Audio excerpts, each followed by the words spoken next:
व्यवस्था क्यों खत्म कर दी? बोले पहले तो कभी कभार नाराज होती थी, आजकल तो नाराज ही रहती। तो ये मोह भवन से निकलेंगे ही नहीं, इसलिए कलयुग में ये व्यवस्था बंद कर दी गई।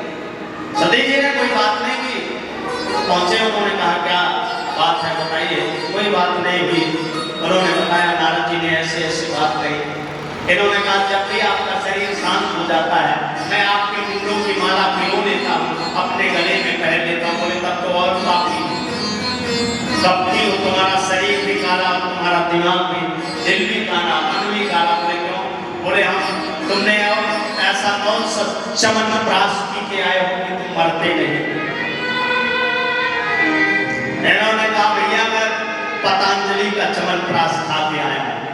हाँ, बूढ़े बेचारे खा खा के परेशान, तेल लगा लगा के परेशान, घुटने का दर्द खत्म हो जाएगा, ये तेल वो तेल, कोई फायदा नहीं हमारा। इन्होंने कहा ये संसारिक चमनप्राश काम नहीं करेगा। तो बोले कौन सा चमनप्राश खाए हो? इन्होंने कहा मैंने तो अमृत कथा की, जिससे मुझे मरने आने और जाने का छुटकारा प्राप्त हो। तो ये कथा मुझे भी बताओ। इन्होंने कहा इसके लिए त्याग करना पड़ता। बोले जो तुम कहोगे सो त्याग करोगे। बोले क्यों? बोले परम समुन्नत राम तुम्हारी जन्म कोटि लगी रगड़ हमारी। लिंग था विधिवत कर पूजा, शिव समान मोहियान न दूजा। मेरी मृत्यु हो जाती है, मैं हजारों वर्ष तक तपस्या करती हूँ, कोटि जन्म लगी रगड़ हमारी, करोड़ों जन्म का प्रतीक्षा करती हूँ। और मैं ये संकल्प करती हूँ कि चाहे 1 करोड़ वर्ष तक मुझे जप और पूजन करना पड़े पर मैं तुम्हें प्रति रूप में प्राप्त करूँ। इसलिए साधारण नहीं प्राप्त होते, इसलिए चलो तुरंत हिमालय की पावन उपत्यका में गए।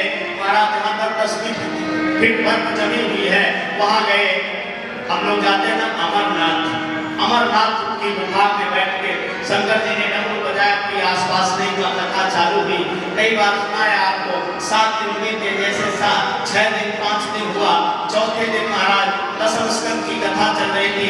सती जी को बहुत सारे लोग कहते हैं नींद आ गई, और बहुत सारे लोग कहते हैं भाव की समाधि लगी। जगत जननी जगदम्बा माता को कहाँ नींद आती है महाराज? भाव की समाधि लगे। और कभी कभी ऐसी समाधि लग जाती है कि सामने से कोई चला जाए तो पता नहीं लगता कि गया कि नहीं, त्राटक समाधि लगी। अब वो ना कुछ बोले ना कुछ, और पीछे सुख जो है तोते का एक पिघलित अंडा पड़ा हुआ था। कथा के प्रभाव से महाराज वो धीरे धीरे सुख साप में बदल गया और उसने हाजी करना चालू किया। बोले कथा तब तक होगी देवी, ऐसी कथा नहीं होगी, आंख बंद करके कथा होगी, और जब तक तुम हाजी हाजी करती रहोगी तो कथा चलती रहेगी, तुम हाजी करोगी कथा बंद। हमारे जैसे कथा नहीं होती थी कि हम आ जाए 3 बजे और श्रोता आए 6 बजे और 6:30 बजे जाना। सब दीवारों में पंखे की व्यवस्था कर रखी है, बिछा रखा महाराज करता, सब कुछ व्यवस्था है, फिर भी श्रोताओं को महाराज टाइम नहीं। समस्या है, कलयुग में पैसा ले लो आदमी दे देगा, अब किसी से कह दो कि 3 घंटे यहाँ बैठ जाओ, बोले नहीं महाराज व्हाट्सअप खेलेंगे। ये व्हाट्सअप वाला यंत्र आया है तो अपने घर के इस कमरे से उस कमरे में पति पत्नी को व्हाट्सअप करता है, 1 कप चाय लेके आओ मेरे कमरे, इस कमरे से उस कमरे तक फोन करते हैं, बातचीत सब खत्म हो गई। तो बोले महाराज टाइम व्हाट्सअप का हो गया, इंटरनेट का उपयोग करेंगे, घर में बैठे पूरे दिन फोन चलाते रहे। भैया बुजुर्ग लोग चौराहे पे बैठ के पत्ता खेलते रहेंगे, लेकिन कथा में आने में जी घबराता है। तो बोले महाराज 3 घंटा कैसे बैठे? तो वहां कथा बोले ऐसी होती थी, 8 बंद तो बंद, 7 दिन तक परमानेंट चले। अब जब जैसे इन्होंने डमरू बजाया, सती जी भाव आवेश से जाके बोले हाँ महाराज। ध्रुव महाराज मैंने दशम स्कंद के बाद कथा नहीं सुनी, जब उद्धव को भी संवाद था, बोले कथा किसने सुनी?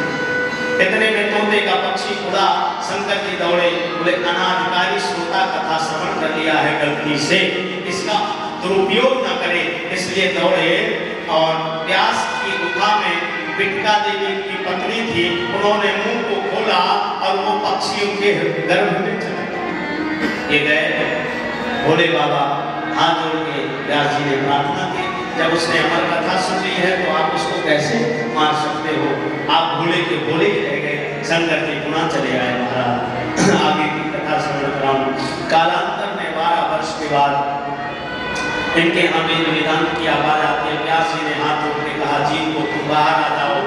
श्री सुखदेव जी के घर में थे, उन्होंने कहा हमको तो बाहर भी भजन करना है, अंदर भी भजन करना है, इसलिए यहाँ भजन करने में ज्यादा अच्छा है। इन्होंने कहा संसार के मर्यादा के खिलाफ है, एक स्त्री के घर में रह के कब तक भजन करोगे? नारायण के पास गए, नारायण ने कहा तुम्हारे ऊपर मेरी माया नहीं गिरतेगी, मैं और मोर तोर तय माया।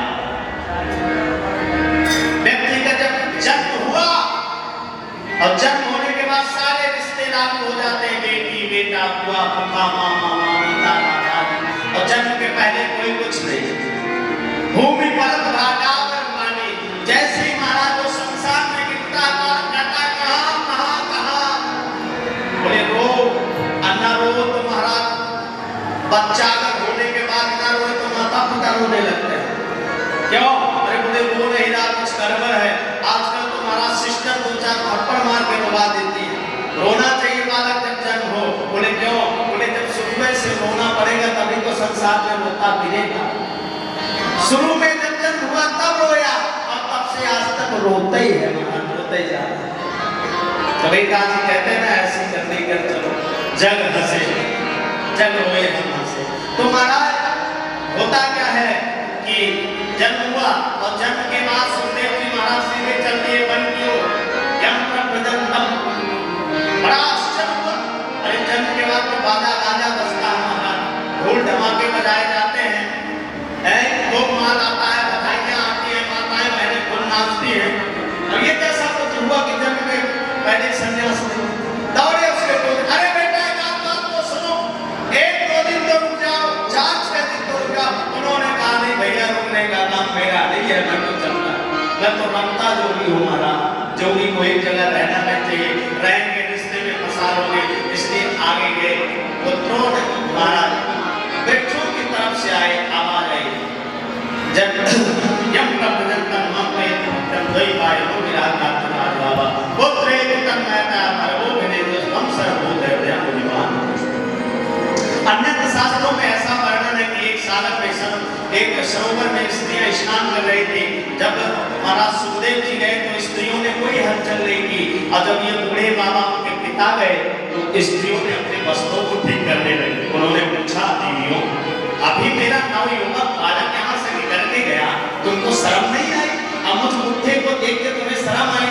उन्होंने कहा, बाबा जिसे तुम अपना बालक बना रहे हो उसको ये पता ही नहीं है कि कौन स्त्री है कौन पुरुष है, वो तो सब में नारायण को देखता है। इसलिए तुमको तो ये पता है कि ये स्त्री और पुरुष है, इसलिए वो वहां से लौट के आ गए। दुखी रहते हैं। नारद जी आए, नारद जी ने उपाय बताया, जिस भगवान के लिए छोड़ के गया है उन्हीं मंत्रों को रटा दो।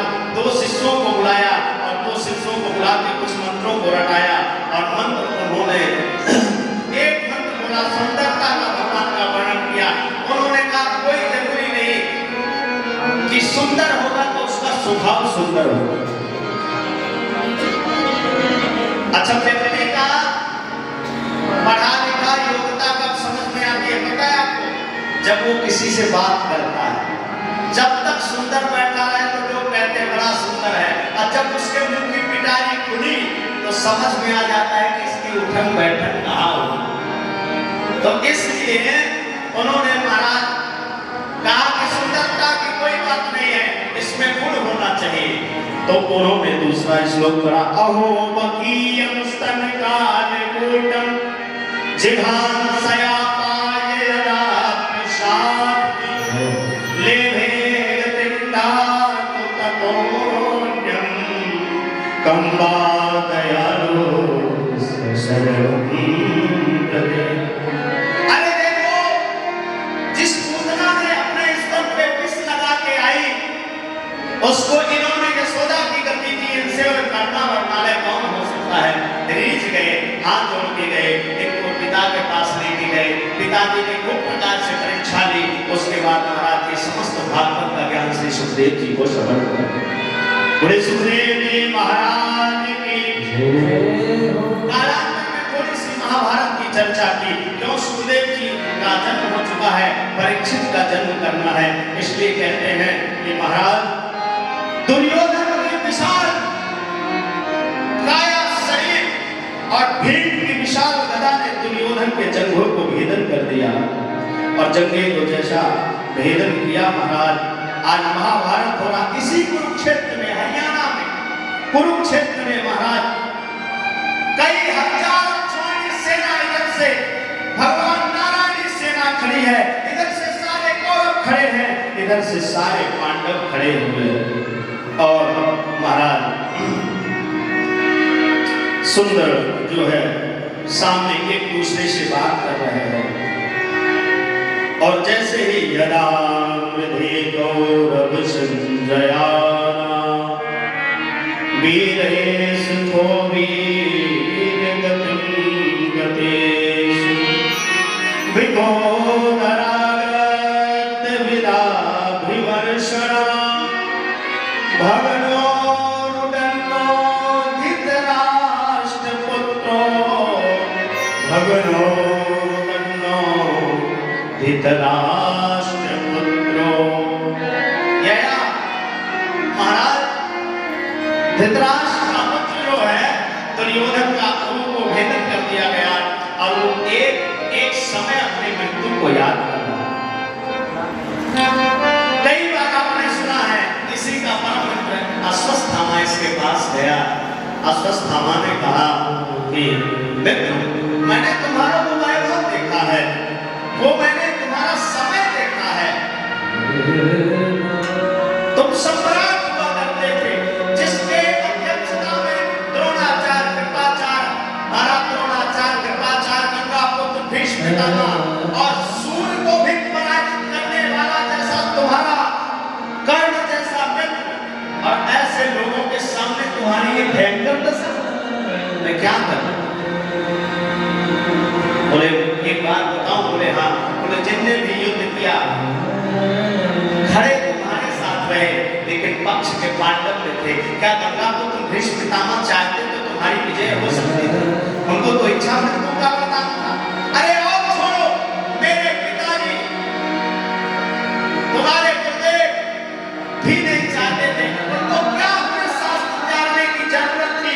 इनको ये वरदान था कि जब तक इनके हाथ में धनुष रहेगा तो भगवान कृष्ण का सुदर्शन चक्र भी इनका कुछ नहीं मिला। इसलिए तो मुझे तिलक करो। इसके पास रोड़ी चंदन चावल कुछ नहीं था, इसने अपना रत्न ब्राह्मण के माथे पे छतरी का रत्न लगा और ब्राह्मण की बुद्धि विपरीत हो गई और गया तुम्हारा सोते हुए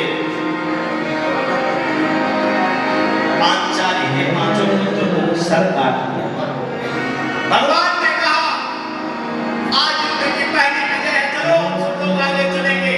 और पांचों पांडव महाराज द्रौपदी के जो पुत्र लेते थे, पांचों पांडव ये पंच कन्याओं में थी, पांचों पांडव के समान पांचों बालक के सबका सिर काट दिया और एक बड़े से वस्त्र में बांध के लपेट के ले आया और बोला मैं पांचों को काट दिया।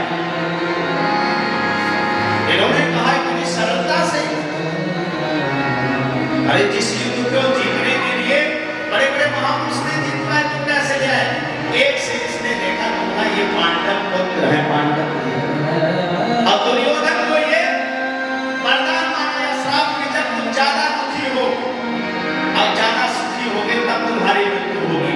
उसको दुख इसलिए हुआ कि हमारे खानदान में कोई पानी देने वाला नहीं है, और उसको सुख इसलिए हुआ कि जब ना पांडव सही तो पांडव के पुत्र तो मारे गए।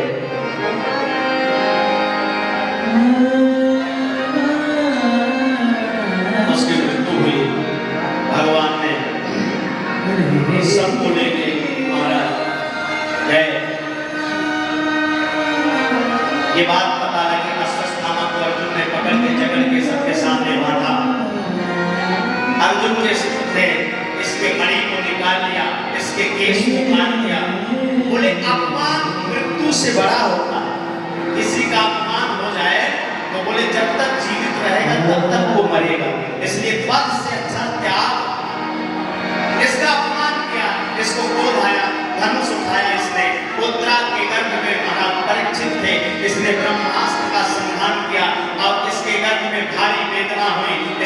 हाथ जोड़ के दोनों हाथ उठा के कहती पाहि पाहि महायोगिन देव जगत्पते नान्यं तद्भयं मृत्यो यत्र मृत्युर् परस्परम्।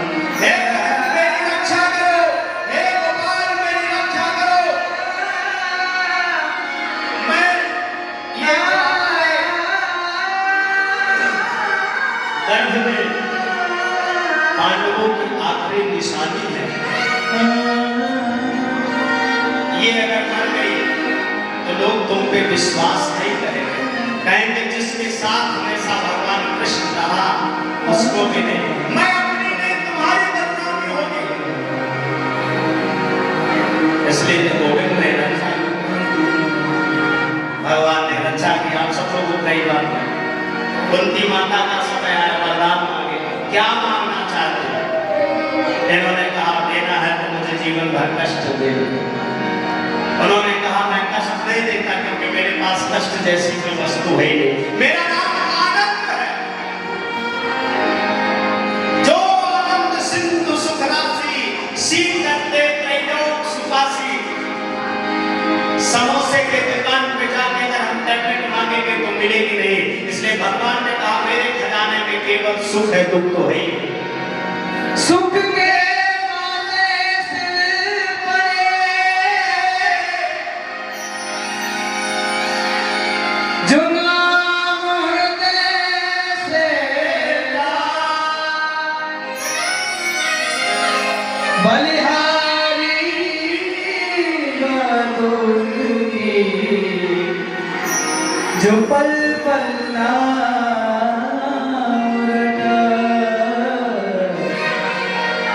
सुख भी मुझे प्यार है, दुख भी मुझे प्यार है। छोड़ूं मैं किसे भगवान, दोनों ही तुम्हारे हैं, दोनों ही तुम्हारे हैं। सुख भी मुझे प्यारे हैं, सुख भी मुझे प्यारे हैं। छोड़ो नहीं से भगवान, दोनों ही तुम्हारे हैं। छोड़ो मैं किसे भगवान, दोनों ही तुम्हारे हैं।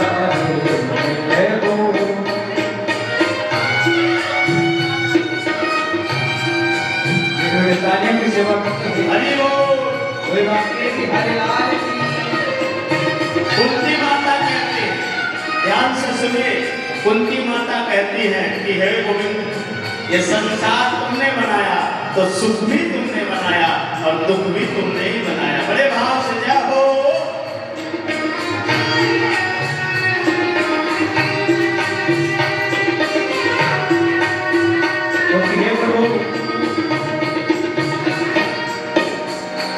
सुख दुख ही तो दुनिया की गाड़ी को चलाते हैं, सुख ही तो दुनिया की गाड़ी को चलाते हैं। सुख दुख ही तो हम सबको इंसान बनाते हैं, इंसान बनाते हैं। संसार की नदियों के दोनों ही किनारे हैं। छोड़ो मैं किसे भगवान, दोनों ही तुम्हारे हैं। छोड़ो मैं किसे भगवान, दोनों ही तुम्हारे हैं। मुझे प्यार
मैं कैसे कहूँ तुझको ये दे दिया वो दे दे, मैं कैसे कहूँ तुझको ये दे दिया वो दे दे। माता कुंती भगवान से प्रार्थना करते हैं कन्हैया,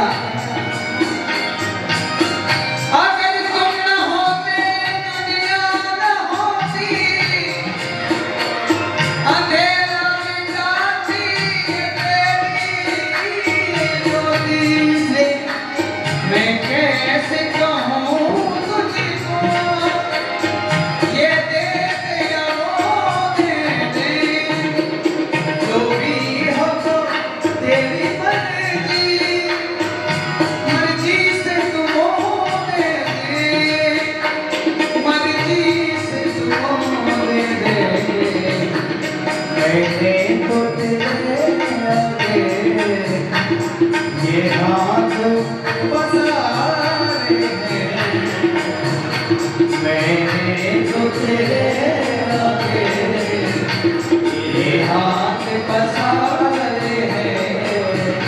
छोटू में किसे भगवान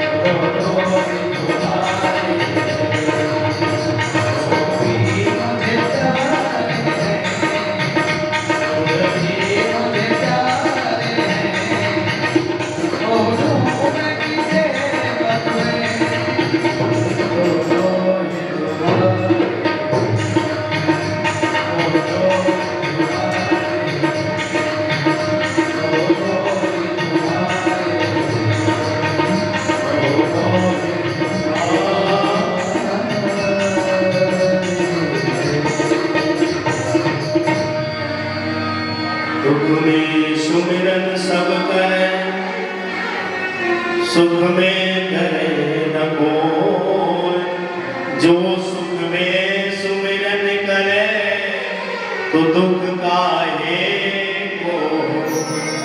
कुंती माता कहती है अगर दुख में तुम्हारी ज्यादा याद आती है तो मुझे दुख ही दे दो। भगवान ने कुंती माता को आशीर्वाद दिया।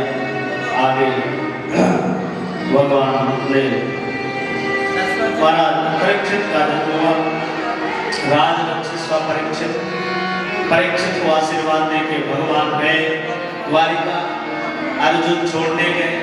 कालांतर में द्वारिका में जाके भगवान अर्जुन से बताते हैं कि आज के तीसरे दिन ये द्वारिका समुद्र में डूब जाएगी, मेरा समय पूरा हो गया है, मैं भी चला जाऊंगा। जो ये गोपियां बचेंगी उनको तुम लेके और अपने घर ले जाना। अर्जुन ने कहा कि आप चले जाओगे तो इस संसार में लोगों की रक्षा कौन करेगा। उन्होंने कहा हर बार मैं लोगों को जाता था, इस बार मैं अक्षर के रूप में भागवत में समा जाऊंगा और मुझे मान के जो भागवत की सेवा करेगा, पूजन करेगा, उसे मेरे ही बराबर करता। अर्जुन जब गोपियों को लेके आ रहा था तो रास्ते में ओल और भीड़ उनको आभूषणों को लूट लिए।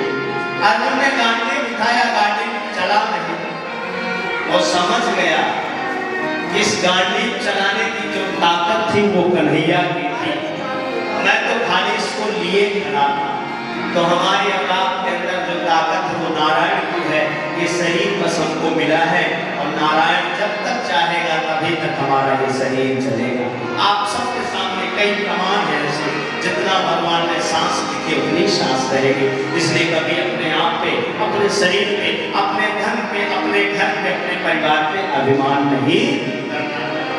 अर्जुन आया, अर्जुन का पेट छेड़ हो गया और महाराज युधिष्ठिर जी से बात हुई। उन्होंने कहा भगवान इस धराधाम को छोड़ के चले गए हैं। वंचितो हम महाराज हरिणा भक्त रूपिणी।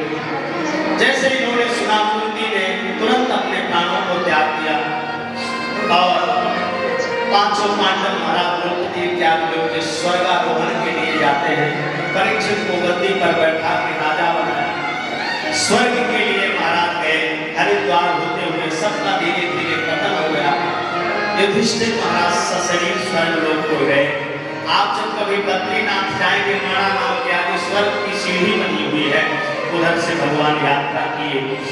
और महाभारत बहुत सुंदर ग्रंथ है और महाभारत की चर्चा बहुत अच्छी है। 4-6 दिन महाराज इसी में कथा होती रहे, बड़ी अच्छी बात। समय कम होता है इसलिए थोड़ी सी 2-5 मिनट की कथा और है, फिर हम सब लोग सुखदेव परीक्षित का पूजन करेंगे, आरती करेंगे। तो इधर परीक्षित को सारे पांडवों को एक बार आपको पुनः एक बार स्मरण करा दो। सारे पांडवों को महाराज विजय के बाद लेके गए और गंगापुत्र भीष्म पितामह ने उपदेश किया, दान धर्मान राज धर्मान स्त्री धर्मान विभास। राजा को कैसा होना चाहिए? बोले दान धर्मान, दान करना चाहिए। राज धर्मान, अपने पुत्रों की तरह पालन करना चाहिए। स्त्रियों का, जिसके राज में स्त्रियों का अपमान होता है वहां तो फिर महाभारत ही। पहले महाभारत होता था वस्त्र हरण करने में, और आजकल महाभारत हो जाता है वस्त्र, कोई कहते कि पूरे वस्त्र पहनो तुम्हारा महाभारत हो जाता। पहले की स्त्रियां थी, आक्रांताओं ने जब चढ़ाई की महाराज, तो स्त्रियों का एक नख अगर दिख जाए तो महाराज बड़े बड़े राजस्थान के राजाओं ने हजारों स्त्रियों ने महाराज जौहर कर दिया, इसलिए कि दूसरा व्यक्ति हमें कोई न देखे। और आज की माताएं बहनें तो ऐसी है महाराज कि कितने लोग हमको देखें। बहू रील बना रही है और ससुर उस पे कमेंट कर रहा नाइस। छोटी छोटी बच्चियों को गाने में नाच करा रहे हैं और स्टेटस लगाता है पिता मेरी डॉटर नाइस। संस्कार चुप हुआ जा रहा। पहले प्रदर्शन नहीं था, आजकल महाराज जितना प्रदर्शन उतना हो गया। पहले महाभारत किसमें हो जाता था? बोले आक्रांताओं ने खिलजी ने जब महाराज राजस्थान में चढ़ाई की, पद्मावती जैसी महारानी हजारों माताओं को लेके और जलती हुई अग्नि में कूद गए कि ये दुष्ट मुझे देख ना पाए। और आजकल लोग सोचते हैं, समाज ऐसा जा रहा है कि मुझे कितने लाइक हो जाए। सब कुछ करना चाहिए लेकिन एक पर्दा होता है। ससुर से बहू को पर्दा करना चाहिए, लेकिन आजकल तो महाराज समाज की सोच जा रहा है।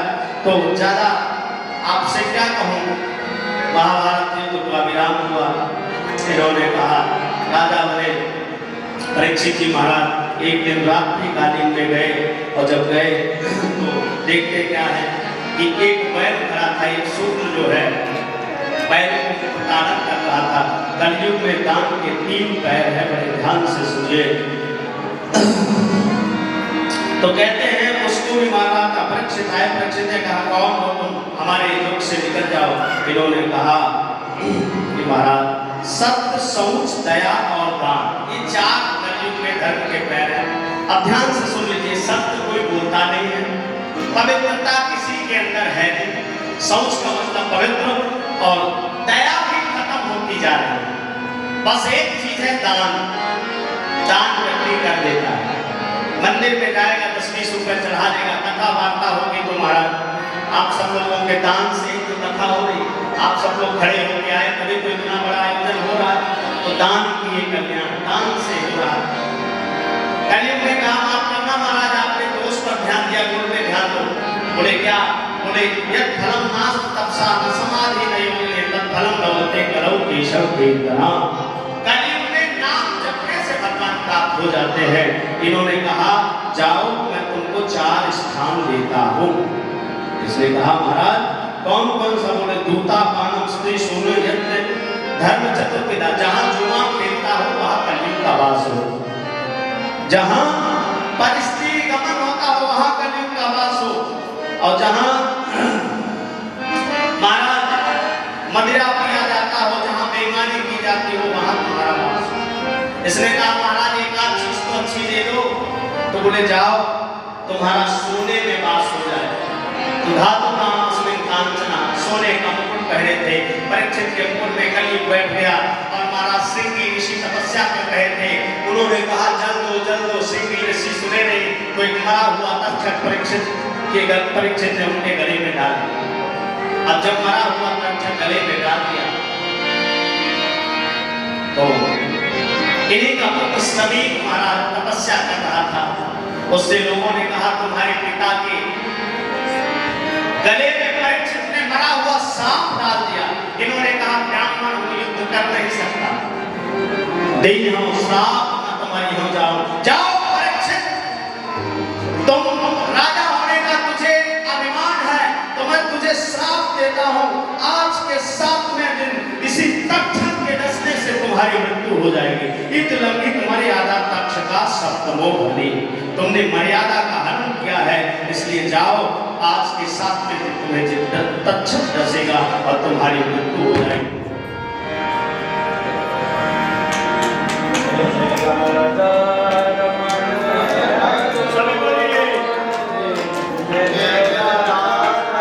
और सब कुछ करने का महाराज जी का एक काम, और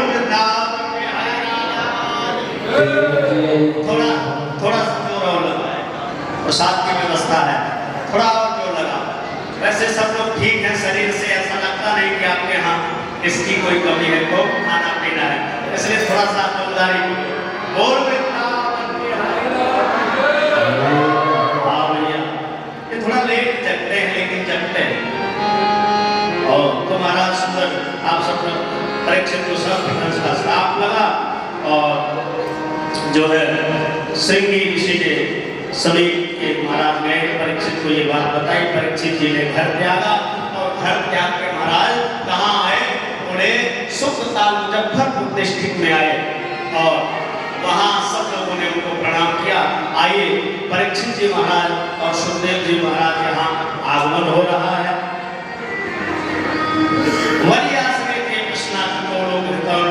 बोले महाराज एक सवाल पूछता उसका जवाब देना। बोले जल्दी मरने वाले व्यक्ति की मुक्ति कैसे होगी? तो परीक्षित जी ने कहा है सुखदेव जी सब मिल स्वागत करो